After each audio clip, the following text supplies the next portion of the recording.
السلام عليكم ورحمة الله وبركاته لكل مين عم تابعنا. كيفكم؟ إن شاء الله يكونوا الجميع بخير والدراسة كلياتنا تكون دراستنا تمام. بتمنى من الجميع إنه ندرس أول بأول، وأي سؤال مثل ما اتفقنا إنه على التليجرام نتواصل للمناقشة ولأي استفسار تكرم عينكم. أول إشي اليوم رح نبدأ ورح نقول أول شي بسم الله الرحمن الرحيم. رح نبدأ إن شاء الله تعالى بكتاب الهندسة. أول درس بيحكي عن التناسب، خواص التناسب. هذا درس بذكرنا من قبل أيام الخامس والسادس وقت أخدنا الكسور. كان عندي الكسر مثل ما نتذكر إنه كان في عندي بسط ومقام وخط كسر. كنا نحط كسرين جنب بعض نقول عنهم متناسبين أو متكافئين. هلأ رح نتذكرهم سوا. مثلا لما كان عندي 1/2 إنه يساوي 5/10. طيب كيف 1/2 يساوي 5/10؟ مثل ما بنتذكر من قبل إنه هذا البسط عندي وهذا المقام وهذا خط الكسر. هذا الكسر كلياته شو في عدد أنا ضربت أو قسمت حتى طلع عندي هذا الكسر مكافئ أو يلي بيناسبه. 1 ضرب 5 صار 5، 2 ضرب 5 صار عندي 10. معناتها إذا هذا الكسر يكافئ هذا الكسر. تمام يا شباب؟ طيب هلأ درسنا كلّياته عم بيحكي على هدول الكسرين. هلأ هدول الكسرين قال في علاقة بيناتن متل ما منتبهين. لو أنا أخدت الطرفين بالوسطين، أول شي رح نعرف إنه مين هن الطرفين ومين هن الوسطين.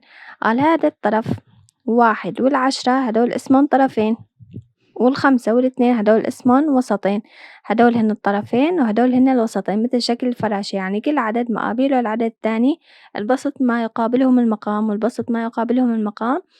هون عندي سميتن طرفين 1 و10 وال5 وال2 سميتن الوسطين.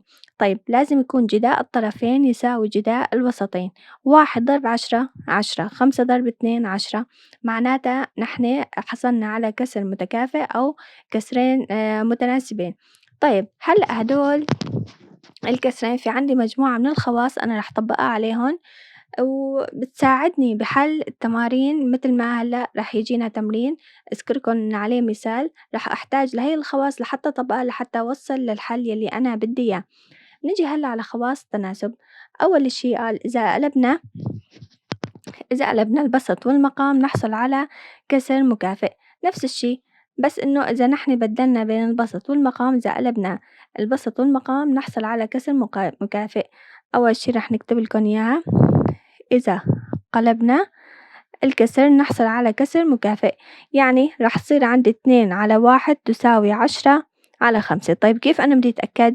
2 ضرب 5 شو بيساوي؟ يساوي 10. 10 ضرب 1 يساوي 10. جداء الطرفين يساوي جداء الوسطين، معناتها صح. طيب ننتقل هلأ كمان لمجموعة الخواص كمان الثانية. الخاصة الثانية قال إذا بادلنا الطرفين كمان نحصل على كسر مكافئ. مين هن الطرفين؟ الطرفين مثل ما ذكرنا قبل كان 1 و10. طيب تعالوا نبدل بيناتن.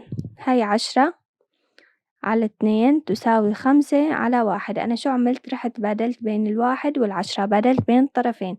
طيب كيف بدي أتأكد إذا صح ولا لأ؟ بتأكد بضرب الطرفين بالوسطين، إذا كانوا متساويين معناتها شغلي صح. 10 ضرب 1 10، 5 ضرب 2 10. إذن تمام، معناتها طرفين بالوسطين صح. إذن بنقدر حسب الخاصة تأكدنا منها إنه إذا بادلنا الطرفين نحصل على كسر مكافئ. كمان نفس هي الخاصة بتنطبق على الوسطين. رح نكتبها إذا بادلنا مين هالمرة؟ الوسطين. تعالوا نبادل بين الوسطين. لو بادلنا بين الوسطين، مين هن الوسطين؟ الوسطين عندي هن 5 و2. تعالوا بنجرب نبدل بيناتن. بدلوا بيناتن. هاي 1 و10 هدول ما قربت عليهن. خلونا نبدل بين الوسطين. هاي 2 وهاي 5. بدلت بيناتن. خلونا نتأكد هلا. 1 ضرب 10 10، 2 ضرب 5 10. معناتها تأكدنا من الخاصة. إذا بادلنا الطرفين أو إذا بادلنا الوسطين نحصل على تناسب صحيح.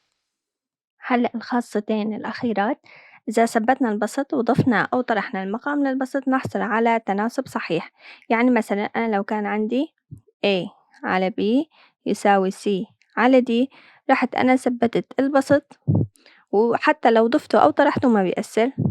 A لك B زائد A، رح ضفت البسط لأله يساوي C على D زائد C، كمان نحصل على تناسب صحيح. هلأ هي بالنسبة للجمع، وبالنسبة للطرح كمان نفس الحكي، بتكون عندي إجابة صح يساوي C على D ناقص C. طيب إذا ثبتنا المقام نفس الحكي بس بالعكس، أنا هالمرة بدي ثبت المقام نضيفه مرة على البسط، مرة جمع ومرة طرح، كمان نفس الكلام رح أحطلكن إياها. A زائد B على B يساوي C زائد D على D. مرة بالنسبة للجمع وبالنسبة للطرح رح يطلع معي نفس التناسب صحيح، يساوي C ناقص D على D. إذن هي خواص التناسب. هلأ رح نحل تمرين مشان تتوضح عنا الفكرة بشكل كامل. وهلأ مكملين سوا بالمثال. أعطاني مثال: إذا كان A على 2 يساوي B على 3، وأعطاني فكرة وكان لدينا A زائد B يساوي 15. احسب ال A وال B. أنا بدي أحسب ال A وال B. التناسب اللي أعطاني إياه هو إنه A على 2 تساوي B على 3. لو أنا عملت الطرفين بالوسطين أنا في عندي مجهولين، ما بقدر أحسب المجهولين. طيب شلون بدي أساويها؟ برجع بعيد السؤال. قال لي إذا كان A على 2 يساوي B على 3 ولدينا A زائد B يساوي 15. أعطاني هي الفكرة. هي الفكرة هي اللي بدها تساعدني بالحل، إنه A زائد B يساوي 15. بدي أحسب A وال B. بتذكر أنا إنه حسب خواص التناسب، لو أنا ثبتت البسط أو المقام وأضفت البسط على المقام أو طرحته بطلع عندي تناسب صحيح. بقدر استفاد من هاي الخاصة أو لا؟ بقدر استفاد منها. خلونا نجرب. بتحبوا تثبتوا البسط، بتحبوا تثبتوا المقام؟ ما بتفرق إنه إذا بدنا نحن نثبت البسط أو نثبت المقام، مهم وصل لنتيجة إنه A زائد B يساوي 15. طيب لو أنا رحت ثبتن ورحت ضفت الرقم كمان ما رح استفاد شي. في خطوة صغيرة لازم ساويها، إنه لا لو كانت ال B بالمقام وضفتها للبسط أو نزلت ال A بقدر استفاد من هالخطوة صح؟ معناتها أول شي بقول حسب خواص التناسب من بعد الطرفين أو الوسطين ما رح تفرق معي. نقول نبدل طرفين التناسب. شو بصير عندي؟ أنا رح بدل طرفين التناسب، صار عندي 3 على 2 تساوي B على A. طيب بعد ما بدلتها كمان حسب خواص التناسب نكتب هون كمان أيضا حسب خاصة بالتناسب، إنه إذا ضفتها رح ثبت أنا البسط. 3 على 2 زائد 3 تساوي B على A زائد B. طيب أنا شو استفدت من هاي الخطوة؟ استفدت من هاي الخطوة إنه بقدر أعوض ال A زائد B. طيب هلأ عوضوا القيم. 3 2 زائد 3 شد تساوي 5، تساوي B على A زائد B شد تساوي، هو عطاني إياها تساوي 15. هلأ بقدر طالع ال B، بقدر. معناتها B تساوي الطرفين بالوسطين بساوي 15 ضرب 3. شفتوا شو ساويت؟ 15 ضرب 3 على 5. هلأ هاي كانت 5 ضرب B، بس متل ما حل المعادلة من الدرجة الأولى كنا نساويها قبل، إنه نقسم على أمثال الB. فورا أنا قسمتها وحطيتها هون. هلأ هذا شو بيساوي بالحل؟ 15 ضرب 3 على 5. بتقدروا تضربوها وتحطوا الناتج تقسيم 5، أو تختصروا قبل ما تحطوا. 5 على 1 وال15 تقسيم 5 شد بتساوي 3. 3 ضرب 3 يساوي 9. إذن هذا هو مين؟ هذا هو ال B. معناتها ال A شلون بدي أساوي طالع ال A؟ بقول معناتها A شو بتساوي A؟ إذا المجموع كله 15 ناقص 9 ويساوي 6. هذا هو مجموع مين؟ مجموع هذا هو عفوا قيمة ال A. ال A وال B تساوي شقد؟ B تساوي 9. 9 زائد 6 ويساوي 15. اتفقنا يا شباب؟ نحن بس طبقنا خواص التناسب لحتى نوصل لقيمة المجهول. هلأ إن شاء الله تعالى رح نكمل بحل التمارين. بقية التمارين الدرس رح تتوضح عنا الفكرة بشكل كبير. عطاني أول سؤال، قال لي ABC مثلث فيه الزاوية C 110. بس عطاني الزاوية C وعطاني نسبة الزاوية A على B تساوي 3 على 4. أحسب قياس الزوايا A وال B. طيب أنا كيف بدي أحسب قياس الزوايا؟ أول فكرة إنه أنا عندي زاوية معلومة C بس عطاني إياها، وأنا لازم أعرف شو هي الزاوية A وشو هي الزاوية B. طيب بما أن عندي إياها أنا بتذكر إنه مجموع زوايا المثلث تساوي 180. بحط أنا هون مجموع زوايا المثلث تساوي شقد؟ 180. طيب بما إنه 110 زاوية C لحالها، قد إيه بقي للزاوية A وللزاوية B؟ A زائد B مجموعا اثنيناتهم شو بيساوي 180 ناقص الزاوية سي، يعني 180 ناقص 110. أنا شلت من 180 الزاوية سي، معناتها ايش قد تساوي؟ هي تساوي 70 درجة. 70 لمين هي؟ 70 هي ال A زائد B، اثنيناتهم سوا ال A والزائد B. هلأ هون وصلت إنه A زائد B تساوي ايش قد؟ 70 درجة. هاي الفكرة اللي أنا بدي إياها. هلأ بما أنه وصلت لهون بقدر طبقها على التناسب؟ بقدر. ليش أنا وصلت لهون؟ لو أنا رحت ضفت حسب خواص التناسب ال A على ال B أو بالعكس ال B على ال A، مو بقدر عوضها، بقدر طالع قيمة المجهول. معناتها هلأ بنعوض بالتناسب. نحن لدينا نسبة تناسب إنه A على B تساوي 3/4. حسب خواص التناسب رح ثبت البسط وضيف المقام للبسط. شو صار عندي؟ A على A زائد B تساوي 3/4 زائد 3. هلأ شو بدي أساوي؟ بدي أعوض تعويض. ال A أنا ما بعرفها. A زائد B شو قد قيمتها تساوي 70، تساوي 3/7. هلأ شو بدي أساوي؟ طالع قيمة ال A، معناتها A تساوي جداء الطرفين بالوسطين. 3 ضرب 70 تقسيم مين؟ تقسيم 7. هلأ 7 و70 اختصرتن. 7 مع 70 مين ضل عندي؟ ضل عندي 10 بالبسط، ويساوي 3 ضرب 10 ويساوي 30. من هي 30؟ قياس الزاوية A. بما أنه قياس الزاوية A تساوي 30، معناتها الزاوية شو بتساوي؟ الزاوية B تساوي، إذا مجموعهم كلياته 70 نقصوا من الزاوية قياس الزاوية 30، قديش بقي للبي؟ بقي للبي 70 ناقص 30 ويساوي 40 درجة. فهمنا يا شباب؟ هيك بس أنا عم طبق خواص التناسب وبنتبه للفكرة يلي عطاني إياها وبقدر طالع قيمة المجهول. عم بيقول لي جد عددين موجبين فرقهما 28 ونسبتهما 12/5. حدد لي العددين موجبين فرقهما 28. هون عم بيقول لي فرقهما يعني ناتج طرح الأول من الثاني يساوي 28. لو كان قال لي مجموعهما ما بتفرق إنه مين بدي أحط بالأول، إنه A أو ال B، بس بما إنه قال لي طرح معناتها لازم يكون عندي عدد أكبر من عدد. لهيك رح أفرض أنا، نفرض العدد الأكبر رح أرمز له A، ونفرض العدد الأصغر رح أرمز له B.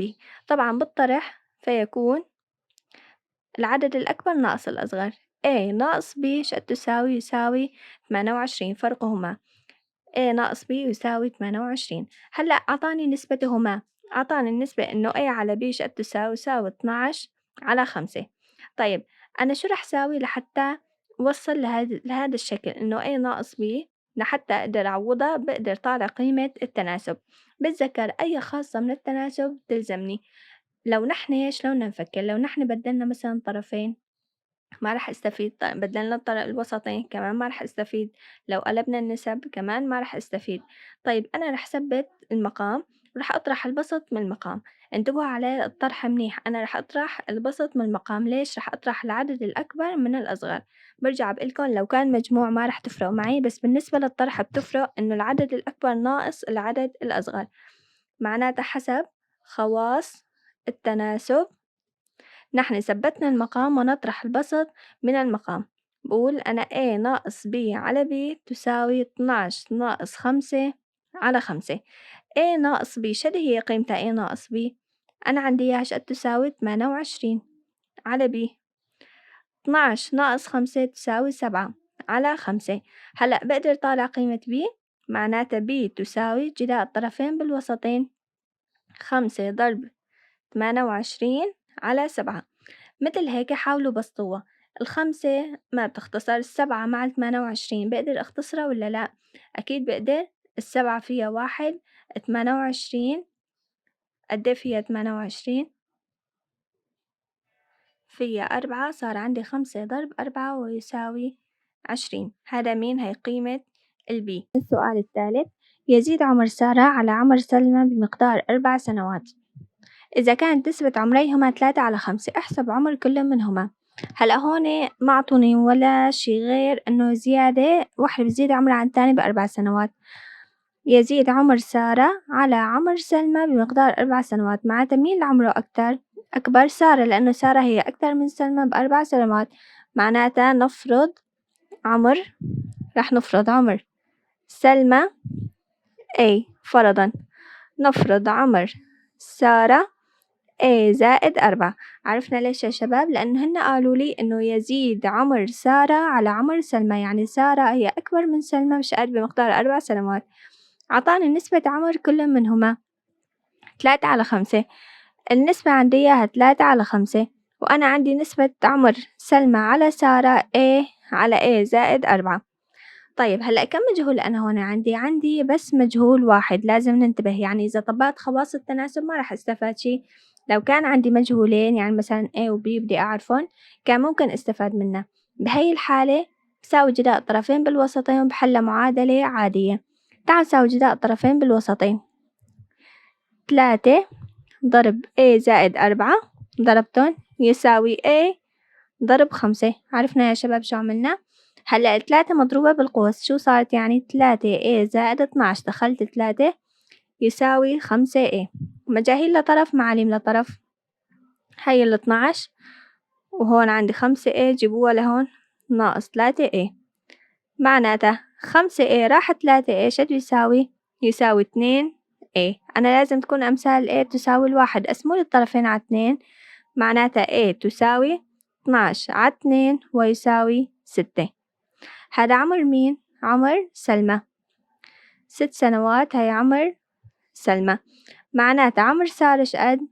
10 سنوات عمر سارة.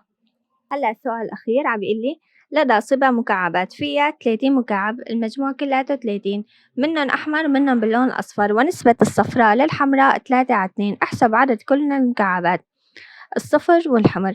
أول شي مجموعهم كلياتهم، نفرض المكعبات الحمراء رح أفرضها A، ونفرض المكعبات الصفراء رح نفرضها نحن B.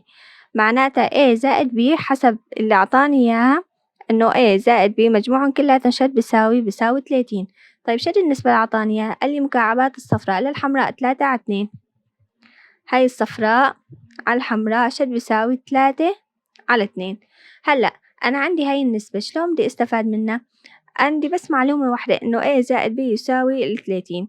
طيب حسب خواص التناسب، هلأ حسب خواص التناسب يعني أنا لازم أغير بالتناسب لحتى أوصل لهذا الشكل. تحبوا السبت البسط وتضيفوا المقام، أو تحبوا السبت المقام وتضيفوا البسط، ما بتفرق. أنا رح ثبت البسط.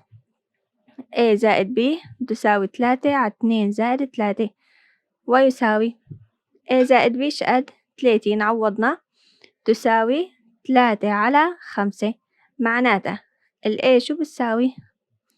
3 ضرب 30/5 ويساوي 5 هون اختصارها 1، هون 6 ضرب 3 ويساوي 18. 18 من هن المكعبات مين؟ الحمراء. معناتها البي شقد تساوي البي؟ بي تساوي 30 مكعبات كلياتهم ناقص عدد المكعبات الحمراء ويساوي 12. تمام يا شباب؟ هي درس التناسب، كتير تمارين سهلة وحلوة. وبرجع بذكركن إنه مثل حل التمارين حاولوا أنتوا تحلوا لحالكن مرة أولى، خربطوا معلش المرة التانية إذا بتتأكدوا منها من التصوير الورقي أو متابعة الفيديوهات. أهم شي إنه نحاول نحن بإيدنا، لأنه إذا ما حاولنا بإيدنا صعب كتير نتعلم الرياضيات. بالتوفيق للجميع والله يعطيكم العافية. ولا تنسوا برجع بقولكن إنه نخبر بعضنا، نخبر رفقاتنا، ونشترك بالقناة مشان توصل الفائدة للجميع. ومشكورين كتير على المتابعة.